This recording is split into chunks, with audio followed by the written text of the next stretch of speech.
আসসালামু আলাইকুম। 16ই জুলাই গোপালগঞ্জের বুকে কি কি ঘটেছে অথবা এখনো পর্যন্ত কি ঘটছে তার কতটুকু জানি আমরা? হয়তো খানিকটা জানি, অধিকাংশ বিষয় আমরা জানি না।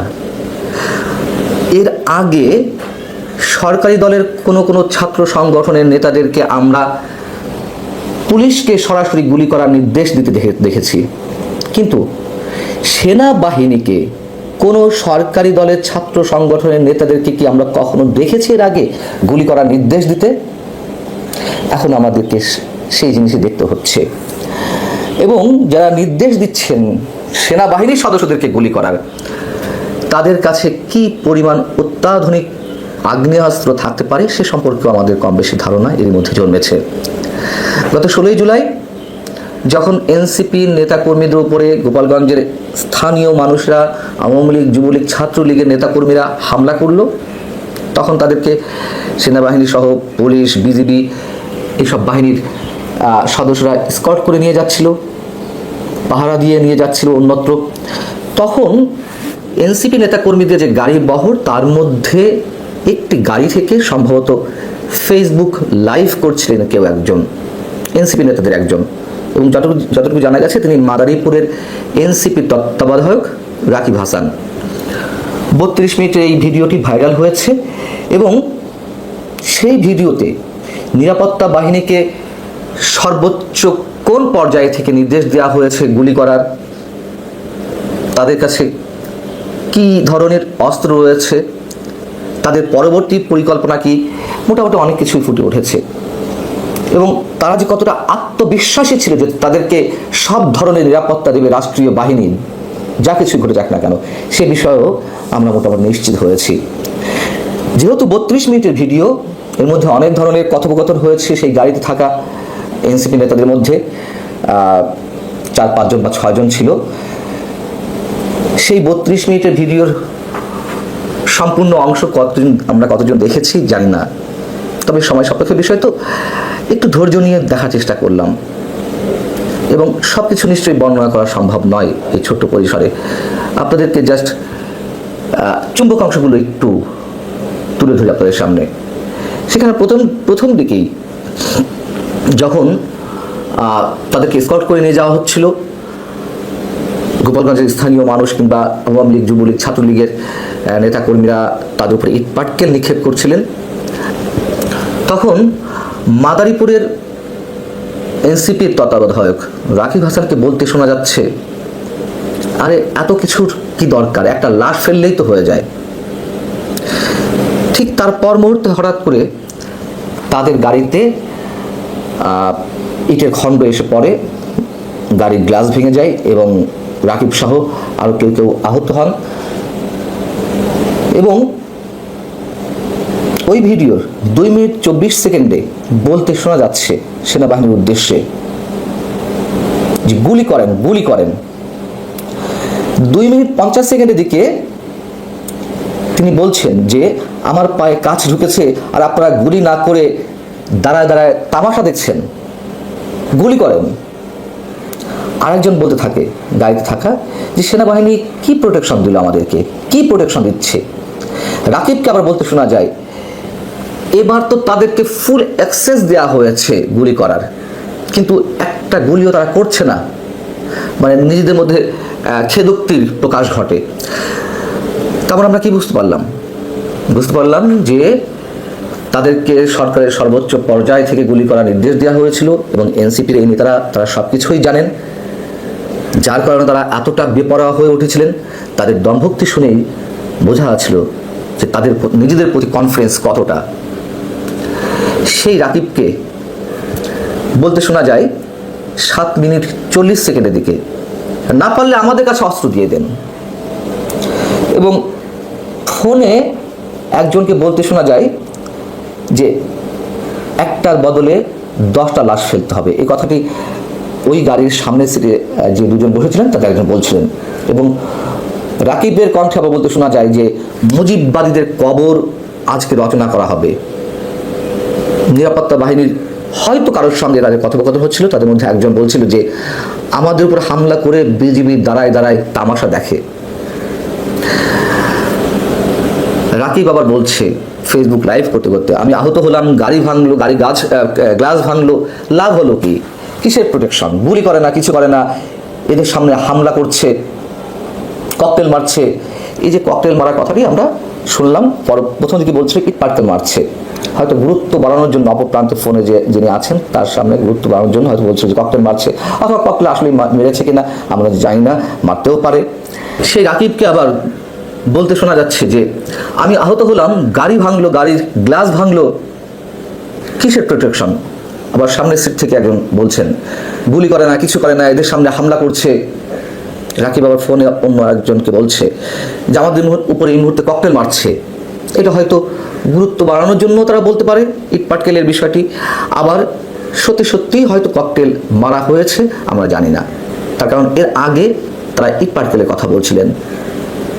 11 মিনিটের দিকে আবার সেই রাকিবকে বলতে শোনা যায় সেনাবাহিনীর সদস্যদের উদ্দেশ্যে, গুলি কর, গুলি কর। যখন একের পর এক গুলি করতে থাকে, ব্ল্যাঙ্ক ফায়ার করতে থাকে সেনাবাহিনীর, সেই রাকিবকে ভিডিওতে বলতে শোনা যাচ্ছে যে আমি আহত হলাম, গাড়ি ভাঙলো, গাড়ি গ্লাস ভাঙলো, লাভ হলো কি? কিসের প্রোটেকশন? গুলি করে না, কিছু করে না, এদের সামনে হামলা করছে। ফোনে হয়তো আবার কাউকে সে বলছে যে এই মুহূর্তে ককটেল মারছে। এর আগ মুহূর্ত পর্যন্ত আমরা ইট পাটকেল শুনেছি, হয়তো গুরুত্ব বাড়ানোর জন্য তখন ককটেলের কথা উল্লেখ করছে অপর প্রান্তে যিনি আছেন তার সামনে, অথবা সত্যি সত্যি হয়তো ককটেল মারা হয়েছে, আমরা সেটা বুঝতে পারছিলাম না। এবং 11 মিনিটের দিকে আবার তিনি বলছেন সেনাবাহিনী সদস্যের উদ্দেশ্যে গুলি কর, গুলি কর। নিরাপত্তা বাহিনীর পক্ষ থেকে কিছু ব্ল্যাঙ্ক ফায়ার করতে শব্দ শোনা যায়। সেই গুলির হয়তো কোনো এক মোটরসাইকেল আরোহীর শরীরে বেঁধে পর মুহূর্তেই ওই গাড়ির মধ্যে সবাইকে উল্লাস করতে শোনা যায়, এবং তারা নিজেরা বলা বলি করতে থাকে। স্বরাষ্ট্র উপদেষ্টা, আইজি, এনএসআই, ডিজিএফআই সবাই নাকি তাদের সঙ্গে বিট্রে করেছে। 16 মিনিট 21 সেকেন্ডে সামনের সিটের একজন বলেন, যিনি গাড়ি ড্রাইভ করছিলেন, যে এপিসি আর্মার্ড পার্সোনাল কার একটা কেন, এখানে তো 1 ডজন দেওয়ার কথা ছিল বা দেওয়া উচিত ছিল। ফোনে আবার তার সঙ্গে কারোর কথা হচ্ছে, সেই ব্যক্তি বলছেন যে আমরা চলেছি, রাস্তায় রাস্তায় বোমা পড়ছে, গুলি করছে, ককটেল মারছে, এর মধ্যে দিয়ে আমরা চলেছি। আসলে বোমা, গুলি, ককটেল থাকতে পারে, আমরা জানি না, তবে যতটুকু বোঝা যাচ্ছিল নিরাপত্তা বাহিনীর সদস্যদের মধ্য থেকেই কেউ কেউ ব্ল্যাঙ্ক ফায়ার করছিলেন এলাকায় আতঙ্ক সৃষ্টির জন্য, যাতে নতুন করে হামলাকারীরা কোনো ধরনের হামলা করতে না পারে, হতে পারে এরকম। এবং 19 মিনিট 30 সেকেন্ডের দিকে গাড়ির সামনে সিটে বসা ব্যক্তি ঢাকার কোনো এক বন্ধুকে বলছেন যে আমি ঢাকা শহরে গোপালগঞ্জের আওয়ামী লীগের কোনো লেসপেন্সার রাখবো না, যেখানে পাই জবাই করব, মেরে ফেলবো, তুই রেডি রাখ। কি রেডি রাখতে বললেন? তিনি বলছেন অস্ত্র AK-47 80টা রেডি রাখবি, চিরুনি অভিযান করব ঢাকা শহরে। আবার ওর মধ্যে কে একজন বলছেন 2টি হেলিকপ্টার পাঠালেই তো হতো, হেলিকপ্টার দিয়ে গুলি করতো, ব্ল্যাঙ্ক ফায়ার করতো। এবং প্রায় শেষের দিকে 28 মিনিটের দিকে শহীদুল, মাদারীপুরের আরেক এনসিপি নেতা, তাকে বলতে শোনা যায় যে রাজনীতিতে যেহেতু তারা নেমেছে, তাদের সাথে ফার্স্ট এইড কিট বক্স থেকে শুরু করে প্রয়োজনে আর্মস, বুলেটও রাখতে হবে। এবং যখন গন্তব্যস্থলে তারা পৌঁছে যায়, যেহেতু সামনে নিরাপত্তা বাহিনী তাদেরকে ডিরেকশন দিয়েই নিয়ে যাচ্ছিল, যখন গন্তব্যে পৌঁছায় তার আগে বলতে শোনা যায় যে সবাই ব্যান্ডেজ করে নাও। গাড়ির গ্লাস ভেঙে কয়েক টুকরো কাঁচ পিছনের সিটে থাকা 2-3 জনের পায়ে বেঁধেছে বা শরীরে বেঁধেছে, এবং সে উদ্দেশ্যে বলা হচ্ছে সবাই ব্যান্ডেজ করে নাও, আরো বেশি করে গুরুত্ব বাড়ানোর জন্য। পলিটিক্স আবার তিনি বলছেন পলিটিক্স। এই যে তাদের মধ্যে স্বতঃস্ফূর্ত কথোপকথন, এর মধ্যে দিয়ে কত ধরনের ক্রাইম সিন খুঁজে পাওয়া যায়। এবং সেনাবাহিনীর সদস্যদেরকে গুলি করার নির্দেশ দিয়ে যে ধৃষ্টতা তারা দেখাচ্ছেন, তাদের কাছে কি ধরনের আগ্নেয়াস্ত্র আছে, মোটামুটি সেই সম্পর্কে আমাদের একটা স্বচ্ছ ধারণা হতে পারে। তারপরও তাদের বিরুদ্ধে কোনো অ্যাকশন নেওয়া হয়েছে, এই গাড়িটিতে কারা ছিলেন খুঁজে পেতে খুব সমস্যা আইন শৃঙ্খলা রক্ষাকারী বাহিনীর। এটি যদি অন্য কোনো দলের নেতা বা কর্মী হতেন, তাদের মুখ থেকে যদি এই ধরনের কথাবার্তা বের হতো, আমরা আইন শৃঙ্খলা রক্ষাকারী বাহিনীর কি ভূমিকা দেখতাম এই মুহূর্তে। এবং এই যে ফেসবুকে লাইভ করা হচ্ছিল, সম্ভবত তথ্য প্রযুক্তি আইনও তো রয়েছে, এই যে হিংসাত্মক কথা ছড়ানো এবং যাদের কাছ থেকে পুরোপুরি একেবারে আগ্নেয়াস্ত্র কথা শোনা যাচ্ছে, যথেষ্ট প্রমাণ নয় কি তাদের বিরুদ্ধে আইনগত ব্যবস্থা নেওয়ার জন্য? তারপরেও কোনো ব্যবস্থা নেওয়া হয়নি, নেওয়া হবে না, আমরা জানি। এবং যে কোনো মুহূর্তে যে কাউকে কোন ধরনের পরিস্থিতির মুখোমুখি হওয়া লাগতে পারে, সেটা ভেবে নিশ্চয়ই আমরা প্রত্যেকেই আতঙ্কিত হতে পারি। এর বাইরে আর কিছু করার নেই। শনিবার রাজধানীতে জামাতের যে জাতীয় সমাবেশ, সেটিকে কেন্দ্র করে সমাবেশের আগে পরে ছোট বড় অনেকগুলো ঘটনা ঘটে গেছে। অবশ্যই প্রত্যেকটি সিগনিফিকেন্ট, এবং জামাত যে আসলে এখনো পর্যন্ত কোনো উদার গণতান্ত্রিক দল হতে পারেনি, সেই বার্তাও এই সব ঘটনার মধ্য দিয়ে আমরা প্রমাণ পেতে পারি।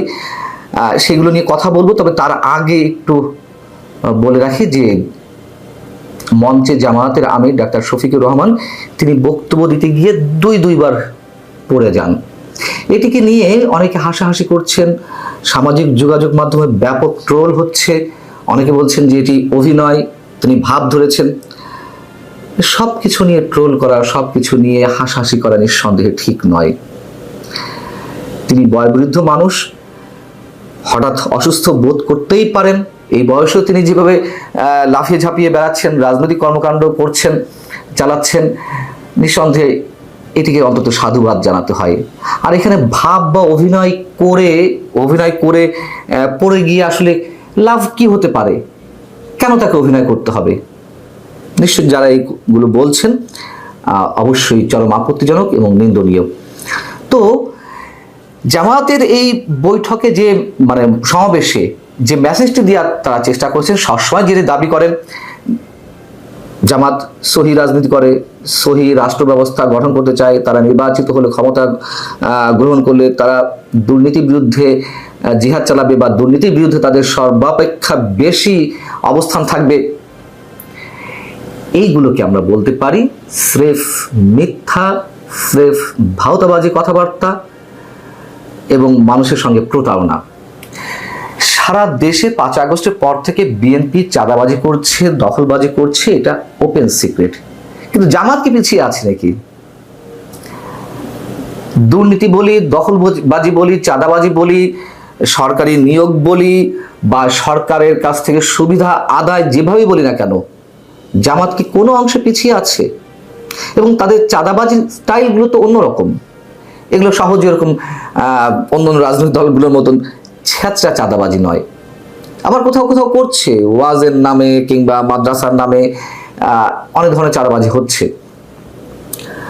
দখলবাজির কথা যদি আসি, সাম্প্রতিক সময়ের একটু উদাহরণ দিই। যেমন সিরাজগঞ্জে গত কয়েকদিন আগে যে খবরটি গণমাধ্যমে এলো, সিরাজগঞ্জের একটি সরকারি সম্পত্তি, তুলা উন্নয়ন বোর্ডের সম্পত্তি দখল করে সেখানে জামায়াতের কার্যালয় বানানো হয়েছে, সাইনবোর্ড টাঙিয়ে দেওয়া হয়েছে। 5 আগস্টের পরপরই খুলনার 6 আসনের সাবেক সংসদ সদস্য আখতারুজ্জামান বাবুর কয়রার বাড়ি দখল করে সেখানে মাদ্রাসা করা হয়েছে। সেখানে আবার স্থানীয় জামাত বিএনপির নেতাকর্মীরা বেশ সোনাই সোহাগা হয়ে এই কাজটি করেছেন। এবং নোয়াখালীতে দোকান ঘর দখল করে সেখানে ইসলামী পাঠাগার স্থাপন করা হয়েছে। এগুলো তড়িঘড়ি করে আমি যে কটি পেয়েছি অনলাইনে, এবং এর বাইরেও অসংখ্য অভিযোগ আছে। গণমাধ্যমে জামায়াতের কর্মীদেরকে কিভাবে চাকরি দেওয়া হচ্ছে সে কথাও অন্তত যারা গণমাধ্যমের সঙ্গে সম্পৃক্ত তারা বেশ ভালো জানেন।